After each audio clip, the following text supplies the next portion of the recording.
again. I'm Heather, and Ron. This is Ron. And today we're going to focus a little more on you ladies. So we like to call this episode How to Train Your Husband. That's right.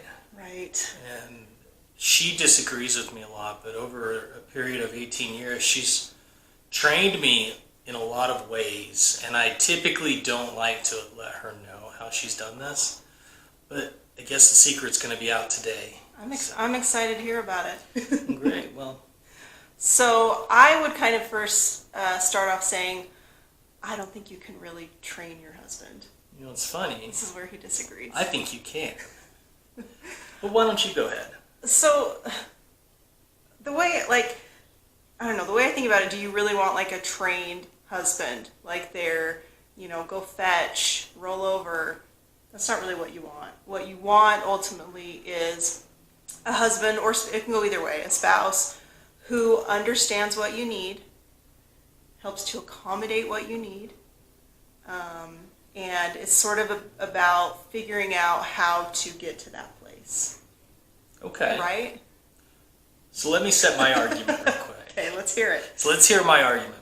There's an adage, and I really wish I remembered who had said this. So if you know who it is, please post it in the comments below, and I'd like to give them credit. But I remember when I was doing my postdoctoral work, one of my supervisors had made this comment, and it really intrigued me. He said, and hopefully I get this right, he said that the wild man will act on impulse. The trained man will act when his trainer is around, and the tame man will act under his own volition. And I guess trained is not really what we're looking for. We want the tame man. Yeah, but that doesn't sound very manly, does it? Does trained? No. No. Maybe I don't know, the wild macho man. Yeah. No, I'm going to change the word tame. I just don't have a word for it right now. But I think what we are looking at is how do you help your spouse reach a point to where they're acting in a positive way under their own control? Right. Okay. Yeah, I agree. So to illustrate this, we're going to get real into some interesting facts about our marriage. All right, I'm going to let her tell the facts about the marriage. Then I'm going to offer a rebuttal to some of the facts which are not true. And then I'm going to pick up and share some other things from the field of psychology that might be able to help. Okay, so number one, we have separate bedrooms. Yes, We've been we do. married 18 years. We have separate bedrooms. It's wonderful. It is so great. Now you're probably like, what in the heck? Why do I want to listen to these two people trying to give me marriage advice and they can't even share bedrooms? It's wonderful. It's so great. So let's delve into this just a little bit so you can know more about me, really. I have always suffered from insomnia. I can remember teenage years just up night after night after night. I've never been able to fall asleep easily. It's always been a challenge for me. So Ron and I got married, and here we are, first time for me sharing a bed with someone else. Sleeping was so hard. One of us would end up on the couch almost every night, and then we'd be pissed at each other. I don't remember being pissed. I remember her being pissed. Because I could not get a good night's sleep. So on top of that, this one also snores I'll offer a rebuttal later. Okay, he snores like you wouldn't believe it, and he's kind of got the restless leg syndrome. So it's this constant moving, snoring, moving. Anyway, it's a challenge. So when we finally had 2 bedrooms in an apartment, we decided we're separating our sleeping from each other. So we've had separate bedrooms for, oh my gosh, over 10 years. It's been a long time. And it has been fantastic. We can both sleep, when we want. And you're probably thinking, well, are we going to get into this? Yes, we still have sex with each other. When? Okay, never mind. So, yeah, there's no kids in this house, so we have, we can kind of do what we want, let's say it like that. So that's one tricky thing. So sleep for me is super difficult.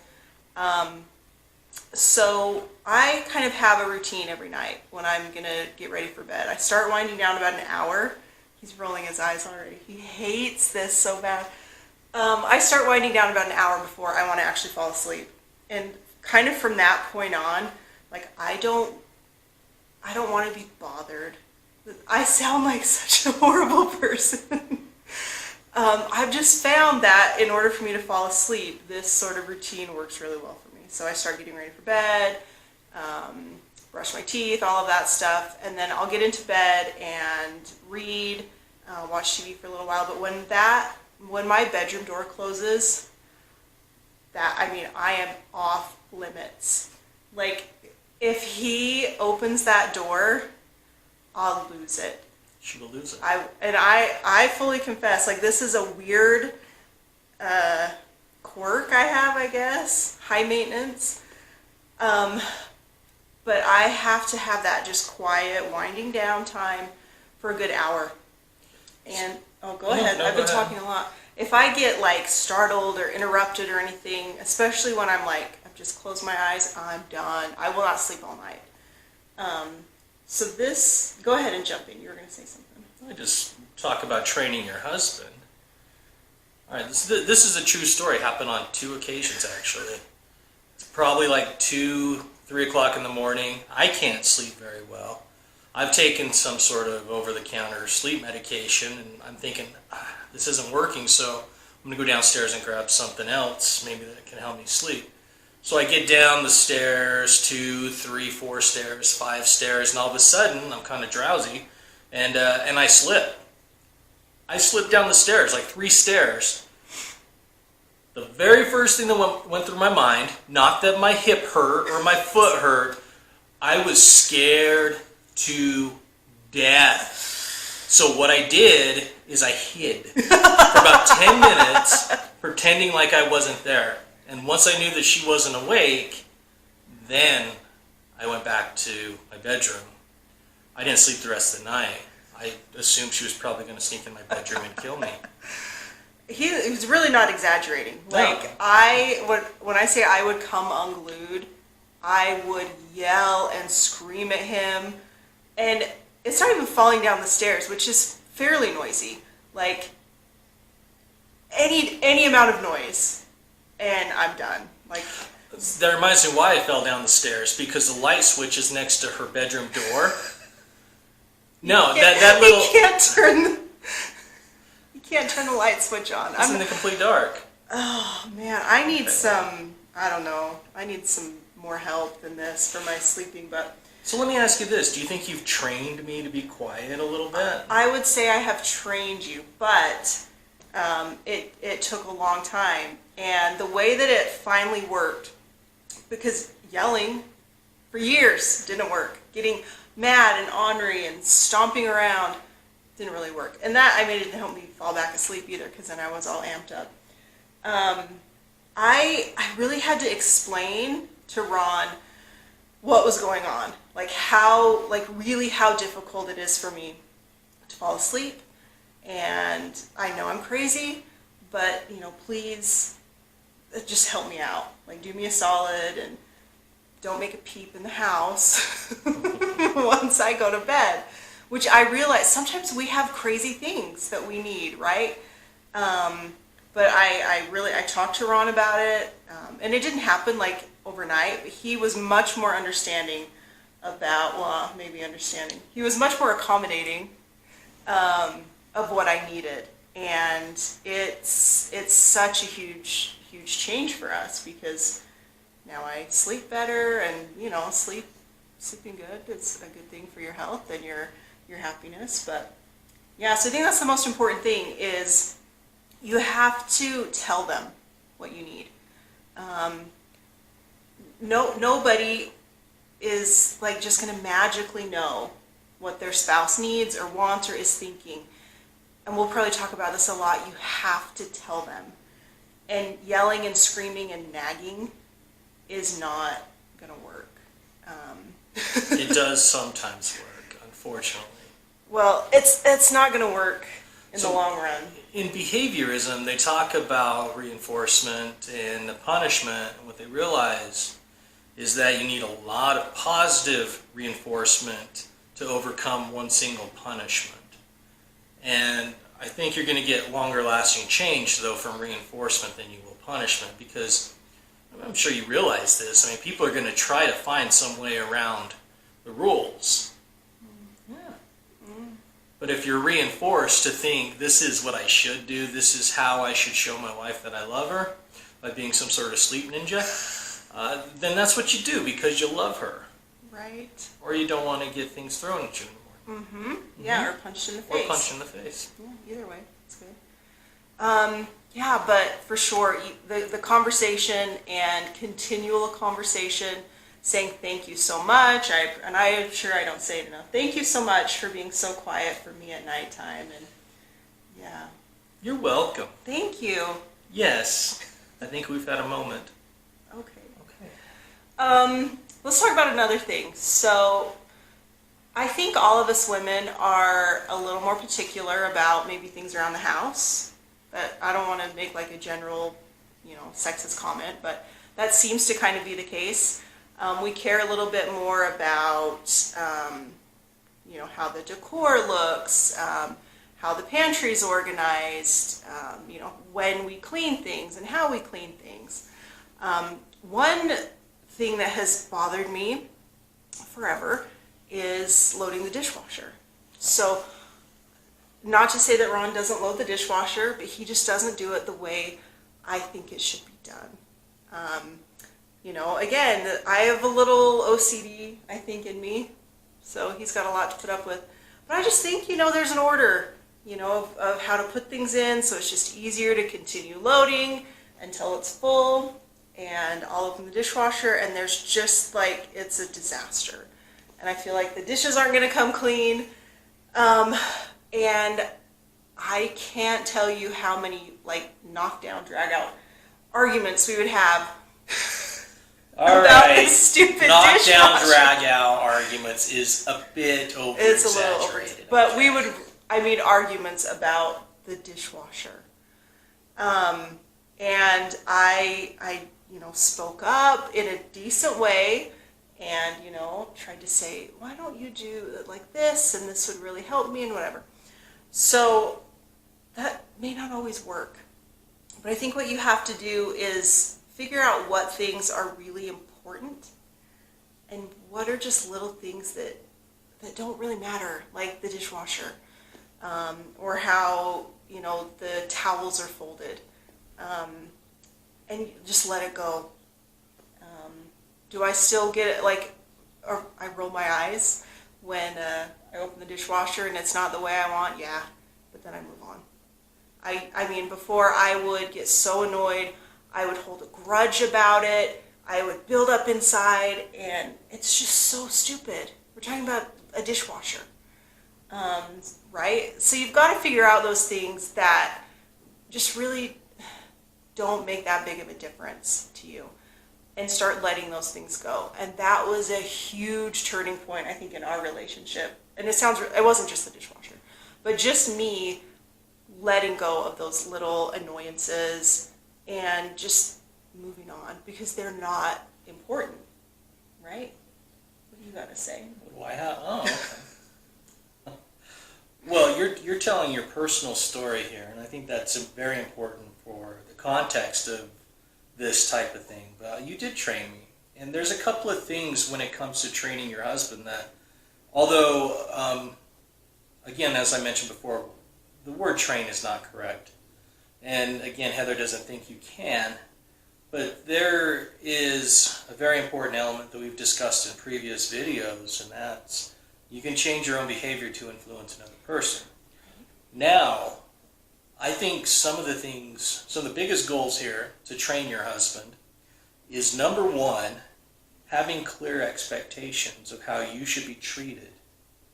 That's very important. Mm-hmm. All right, so you need to understand very clearly how you expect someone to treat you. If you've been in bad relationships in the past, it's going to be different from people who haven't gone through that. Nonetheless, you should still have an expectation that you're going to be treated with respect and with love. And that's very important. And I think guys sometimes think, well, you're trying to train me to do things, to take out the garbage or to load the dishwasher a certain way, when really it means more than that. It means I'm listening and I care. Mm-hmm. Now, if you don't set those expectations, then it's open game. Now, after you have the set expectations, I do recommend that you talk to someone, though. A friend, not just friends, though, because friends will typically just agree with you, and so you want to get some real feedback. But you can talk with your friends about it and find out if your expectations are unreasonable. And if they are unreasonable, then you really need to start modifying your own thoughts. Mm-hmm. But, but if they're reasonable, then that's when you need to start setting that expectation. If you do not set the expectation, a person will typically not change. This is one of the important things. I'm going to go to Freud for a second. Freud and psychoanalysts like myself believe that we have a hedonistic nature. We'll always try to take the path of least resistance, the path of the most pleasure. And if I don't have to load the dishwasher, and in a way, let me restate that. If I have to wash dishes because the dishwasher's full, that's going to bother me. In my hedonistic nature, I'm going to just try to fit everything in there, right? Mm-hmm.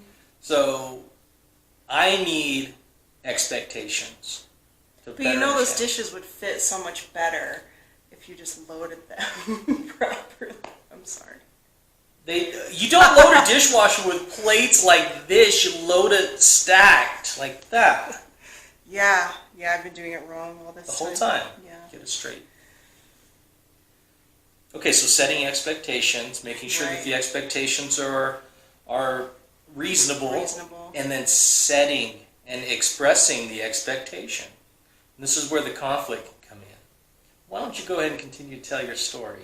Because I think this will give us plenty of context to be able to explore some of these other... Which story do you want me to tell? You have a lot of them. So let's talk about the laundry for a minute. Is that a good one? Sure. So I usually do the laundry, again, because I'm a little particular about it. And so I do the laundry usually on Fridays. And, I hang up the clothes to air dry. I fold all the other clothes. And, because we have separate bedrooms, we have separate laundry baskets. So the folded clothes go in the laundry baskets, and then, they need to go back upstairs. So Ron's laundry basket will usually sit by the laundry room for a couple of days. And I'm sure everyone's aware of this if you watched previous videos. Yeah. This is a big topic for us. And when he does take it upstairs, it just sits on the floor of his bedroom. And so the next Friday comes around, I go to get the laundry baskets full of dirty laundry. His is still full of clean laundry with a pile of dirty laundry next to it. And it drives me insane. And for a long time, I would just dump his clean clothes out on the floor, put his dirty clothes in the basket, move on, and be pissed about it. I threatened him several times, I'm not going to do your laundry anymore, do your own laundry. He said, I don't care, I'll do my own laundry. But I can't stand that there's dirty laundry hanging out. So I end up doing it anyway. This cycle kind of goes on and on, where you're building up this resentfulness and this anger toward your spouse. But all I really ever did was nag him about the laundry and say, Ron, would you take your laundry upstairs? Would you put, like I'm talking to like a child sometimes. That's not the way to communicate with your spouse. Why are you smiling so much? So I finally told him, I just feel like you are not appreciating the fact that I spend time doing the laundry, because you're not taking that step to put your clothes away, and it just makes me feel unappreciated. And we kind of had a little chat about it, and I expressed why it was important to me, why it was bothering me, what he was doing, Does he take his laundry up, right on time every week? No. But he is much better, and you can tell he's much more conscientious about it. So again, it's having that conversation, explaining what your needs are and why they're important, and how your spouse can help you out. Okay. Okay. Very good. Now what do you have to say? Oh, nothing. Go ahead. That was my story. That was your story. Okay, Yeah. great. So what you're saying is that my behavior demonstrated that I really didn't care about your effort. That's the way I felt about your behavior. Okay. Is that what I was intending? I don't know. Probably not. And that's an important thing to figure out. When you set those boundaries that I was talking about, or those expectations, and the person doesn't respond to your expectation, you have a task to do. You have to figure out, number one, did I not express it clearly? Is the person just completely stupid? Or do they have a motivation to rebel? Did you know that guys sometimes get passive aggressive and will rebel? Really? Yeah. Yeah. It happens. Now, you got to figure out what the motivation is, because the motivation behind the behavior and response is really, really important. But you also have to realize that the way you present the material to your spouse might trigger a certain response. Although, yes, we are responsible for our own responses. Okay? Right. But I think that's key is, are they doing this? Why are they reacting a certain way? Why, are they disrespecting me? Are they being passive aggressive? Are they just forgot? They didn't really mean to. They just simply forgot. I go back to my dishwasher example. I don't think at all that Ron is disrespecting me by loading the dishwasher in his own way. And that was a reason it was so easy to let that go. Because I'm like, that's just how he puts his bowl in the dishwasher. He's not like, I'm going to piss Heather off today. Maybe he is. But yeah, it's important. You're just going to keep smiling. It's important to understand why they're having that behavior. Very much so. Right. Very much so.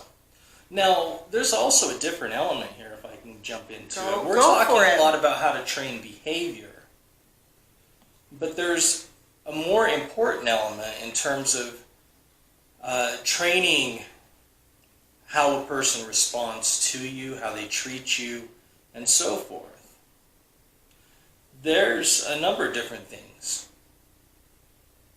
For example, and I'm coming up with an example just offhand right now. Think about some of the things that bother you about your spouse, about your husband. Besides them not taking out the garbage or loading the dishwasher or taking their clean clothes up, think about other things. How do they treat you in front of people? I used to have a really bad habit, and I regret it to this day, and sometimes I still slip into it, that the target of my humor would be the person I'm with, my spouse. And that's pretty messed up. And I did that for a very long time, and as I said, I regret it every single day that I used to do that, because what I was really doing is, in the social situation, I was trying to make myself out to be the funny guy at the expense of another person. I was trying to lift myself up. And I don't think you realized that you were doing it, or that it bothered me, until I said something about it. I did realize it. Oh, he realized. He was just being a jerk. I was just being a jerk.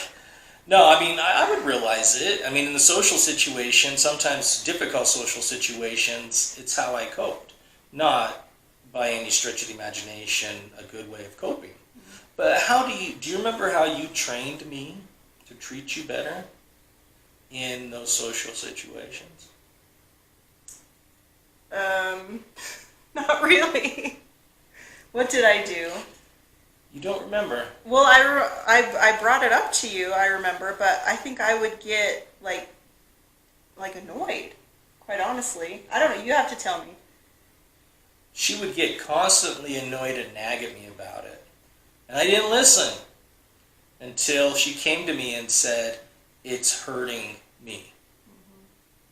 Well, I didn't want to hurt her. I just want to make myself feel better. And now that's caused me more conflict.